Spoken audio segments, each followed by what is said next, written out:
Hey guys, welcome back. So for today's video, I wanted to talk about a Amazon software tool that you may have heard of, you may not have, but I really wanted to showcase this tool today because it's definitely really affordable. And what I liked about this tool is that it's a lot more easier to use compared to other software tools. And my job here is to provide you information and all these tools so that you can pick a tool that's going to fit your needs. So I'm going to show this tool today. You may have heard of it. It's called AMZScout, and I wanted to go over a little keyword research tutorial with this tool and also kind of do some product research as well. This tool is just a lot more affordable, and what I like about it is that it's pretty concise, so you don't have to, spend a lot of time learning tutorials. It's straight to the point with this tool. So let's get started. I'm very excited to showcase this to you, and whatever is going to help with your Amazon selling journey as well. So we're officially logged in within AMZScout, and so as you guys can see, this is what the tool looks like. What I like about it already is it's already divided into different sections, which is so easy to navigate. And so product research right here, keyword research in this section, trends and product ideas in this section, learning, so I'm guessing just tutorials and the masterclass, and competitor data analysis, which will be very useful. And so my whole point of this video is to focus on the keyword research today and a little bit of the product research, because those are the main things that you want to focus on when it comes to your Amazon listing. So just going over the main significant stuff that we need for our Amazon selling journey. And so let's go ahead and go into keyword research. So what I like about this tool already is that I'm seeing a reverse ASIN lookup. So I'm a huge fan of reverse ASIN lookup because this is the most efficient way to spy on your competitors. You want to see what kind of keywords your competitors are using or what kind of keywords your competitors are possibly bidding on. And so this tool will allow us to, get a magnified look as to what exactly is the competitor doing. So let's go into reverse ASIN lookup. And for example, let's kind of get a product that we want in mind to search up these keywords for. So I actually have an ASIN in mind. This is actually the product that I wanted to focus on today. So it's going to be this pot holder product. Pretty cool product, and it's obviously a bestseller within its category. So let's focus on pot holders for our example today. So I'm going to put that ASIN in, and so here are some of the filters that AMZScout has within this tool. So it's asking us number of words in a keyword. So I'd really suggest keeping it to 2 to 5. Don't want to make the minimum 1, because if we're looking for keywords that are just one word, those keywords are just super vague and super general, and they're just not the best keywords to look for.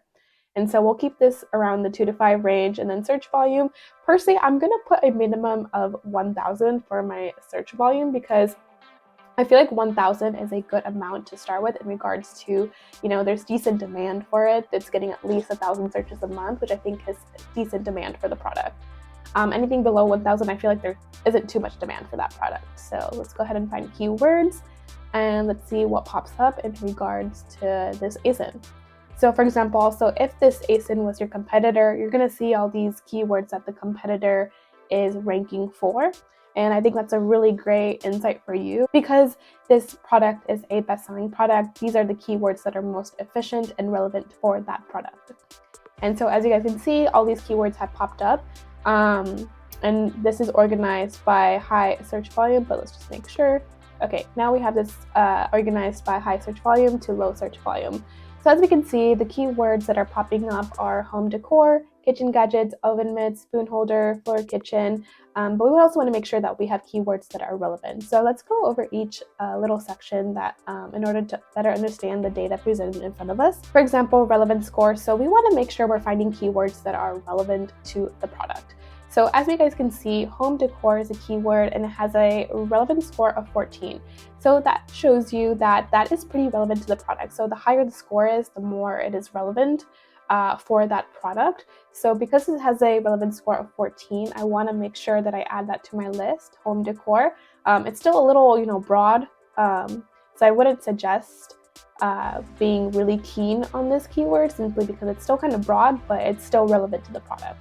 So that's something, I would put in the within the list, but not be too keen on. And then we can see that this keyword has so much search volume. It has around 370K in search volume, which is a lot. That is a huge search volume, and you can see that that keyword is kind of broad because of the high search volume. It's just a generic term, but we can see that it has high search volume. So we're seeing all these keywords and their search volume as a result. And so what I also like about this information that's being presented is that it shows us the organic rank page. So meaning that this keyword for that particular product is on page 1. And then we're able to see the rank position as well.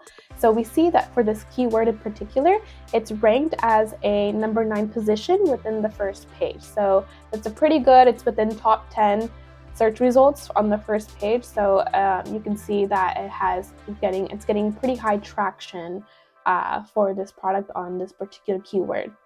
Sponsored page. So what that means is that the product or the seller is bidding on this keyword, and its sponsored advertising is coming up as on page 1. It's on page 1 for their advertising, which is pretty good because they're probably getting a lot of traction for being on page 1. And then sales for page 1, this basically means how many sales you're going to need to generate within an 8-day period to appear on page 1. So if we were to sell this product and we wanted to show up for home decor on the first page, we're going to have to sell 301 units in order to show up on page 1 within the 8-day period. So this is super helpful. So if you're starting new on Amazon and you want to know for a particular product that you're selling how many units that you need to sell within a 1-week period just to show up on page 1, this is going to be super helpful to you. Also, what I really liked is the sponsored page data, because it's showing you what your competitor is bidding on in regards to advertising. Like, what keywords are they bidding on that's probably getting them the most sales or the most traction in order to be ranked highly within Amazon. So super useful data in regards to this. It's allowing you to just spy on their campaigns even. Even them, they're bidding on Happy Coaster cards. They're showing up on page 1 for their ad. Let's see what else they're showing up as. So these are not populated, but just a really good insight as to what exactly are they bidding on, and maybe should you also bid on those keywords if they're super, if they're driving high sales volume for your competitor. So this is what I really like, and it's just really great information to even oversee and get some insight into. So as you guys can see, pretty easy to use. You get all the keywords, you're able to see the relevancy for that keyword, the search volume, which is super important, and seeing the positions in regards to organic rank and sponsored rank and where they're showing up exactly. This is really key essential data to determine if a keyword is going to be a good fit for your particular product. Alrighty guys, so that was Reverse ASIN tool. Let's go also into the Amazon keyword search tool. So that was Reverse ASIN allowed us to look at our competitors and kind of the keywords that they're utilizing. And so keyword research is just going to help us find keywords that are related to one another. For example, I wanted to sell pimple patches. So I'm going to type in pimple patches because that's a product that I'm interested in selling. So I'm going to type that in here, and then I'm going to put a number of keywords in a keyword. I want to make sure that's around 2 to 5. There's no point in doing something that is one keyword because that's just not relevant. Make sure that's around 1,000, and then max, I don't really care about max. And so we're loading, and so now we found all these related terms to our main keyword, pimple patches. So we can see that what people are commonly searching up with this keyword is pimple patches. That's like the top key term for that product. And so people are also searching up hydrocolloid pimple patches. That's getting around 1,500 in searches per month. Pimple patches for face, we're seeing that's getting around 1,540 a month. Acne pimple patches. So we can see all these related terms. This is great because you can include these terms within the listing, because these are different types of phrases that people are searching in regards to your product. And it also gives you an idea as to what kind of other similar products that people are searching up that you can possibly sell. So for example, this hydrocolloid pimple patches, we're seeing that's getting around $1,580 a month. Instead of selling generic pimple patches, why not sell a specific pimple patch product, which is this hydrocolloid pimple patches because it's getting a decent demand each month. It's around 1580, and it's likely, because it's more specific to the product, it's likely that there's less competition as well. So as you guys can see, this was really simple to use. It's such a great way to find new keywords and related keywords, and possibly through overseeing all these keywords, you can possibly get new product ideas as well. As you guys can see from here, we got a new product idea from just searching something a little more generic. And so we see star pimple patches, but that doesn't really getting that much search volume. But yeah. So that's how you go about using this keyword research tool when it comes to just finding more related keywords as well. All right, guys, so that was kind of the main tools associated with keyword research. So as you guys can see, really great tools such as Reverse ASIN and Amazon keyword search that makes it more efficient for you to directly get what you need for your Amazon listing. So I also wanted to go a little bit over product research, just to guys give you a little more insight as to what the product database looks like and how it would be a really great benefit to you in order to search the proper products. So let's go into product research, let's go into product database. And so what I love about the product database is that there's a lot of filtering that you can input to find a product that fits your criteria. So as you guys can see already, we're seeing this product research data in front of us. We're able to select the categories that we're searching the product for. So my favorite categories tend to be kitchen, because kitchen tends to be just evergreen products. It's not seasonal, so it's always going to be in demand throughout the year. So kitchen is definitely one of my favorite categories to go into. So home, kitchen, and dining. I also love toys. Toys are always going to be evergreen, and sales tend to spike a lot during seasonal times. So such as, for example, during the holidays, toys will definitely rack up in sales during that time because they are giftable. So any giftable category is also a category that I highly recommend. Toys and games, home and kitchen. And also my favorite category as well is I also really like tools and home improvement, patio, lawn, and garden, because those are some of the categories that people don't resort to because it's boring. But the thing is, you can definitely find a good product in there, something that's going to be of value, and it's less likely to be within high competition because people just don't like that category simply because it's boring. So try to also go into categories people assume are boring, because you might find a valuable product in that category. There's also other good categories to go into, but I'm just going to select those. One category that I really do avoid is beauty and personal care. It's very saturated, and there's a lot more legalities when it comes to beauty and personal care. So let's apply that. And so you can also include keywords so for example, if you're set on a product and you want to see if that product is going to do well, you can include the keywords related to that product that you wanted to sell or thinking about selling. You can put that in that section. But to me, I'm just trying to find products. I'm not really set on a product yet. I'm trying to find ideas. And so price. I want to make sure that I go from a product that is going to, let me profit. I don't want to sell products that are less than $10, because with those Amazon FBA fees, I'm probably not going to be profiting much. So I want to make sure I'm selling products between either 15 to 40, something that's going to let me profit despite all, especially with all the fees associated with Amazon. I want to make sure that I'm profiting decently. And so I think 15 to 40 is like an ideal range. You can also do this up to 70, but anything I feel like above 100 is probably more heavier and larger. And so I'm just going to keep it 15 to 70.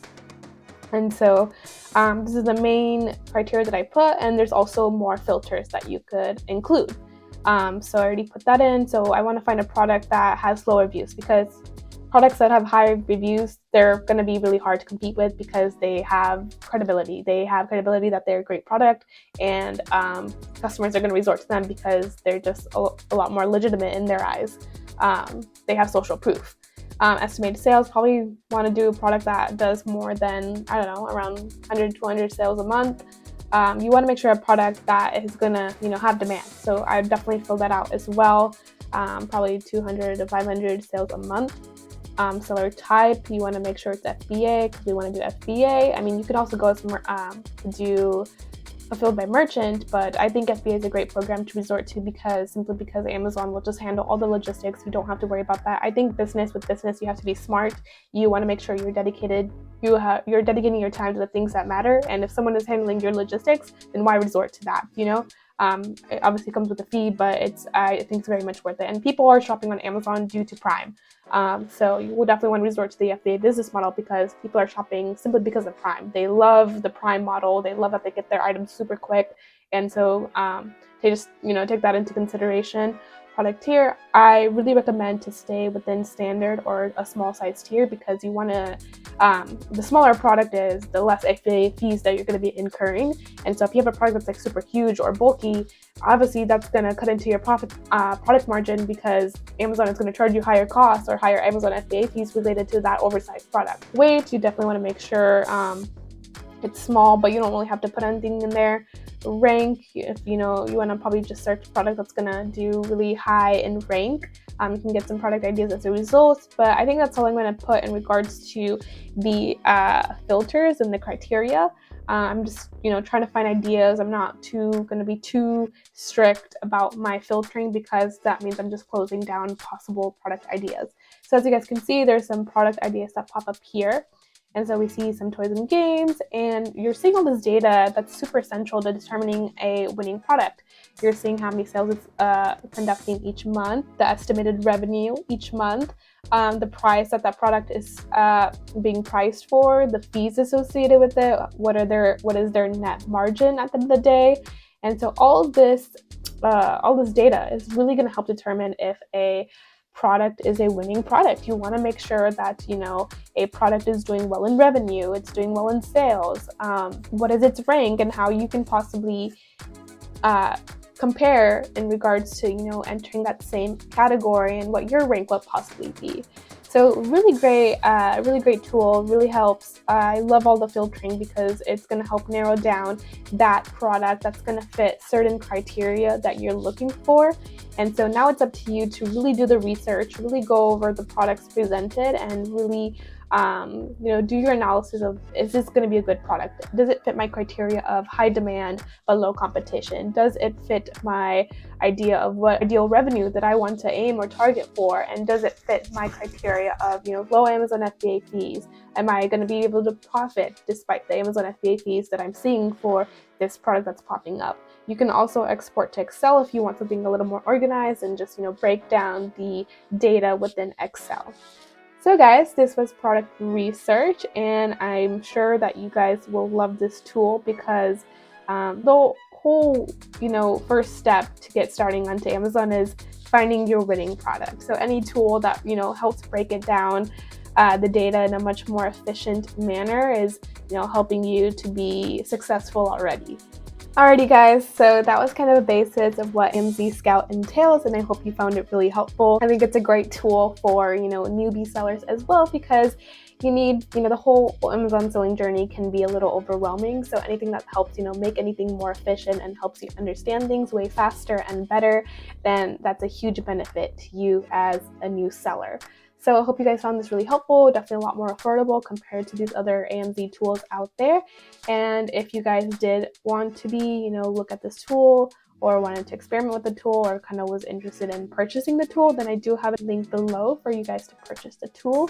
And if you guys have any other questions related to this video or with AMZScout, then feel free to leave a comment below.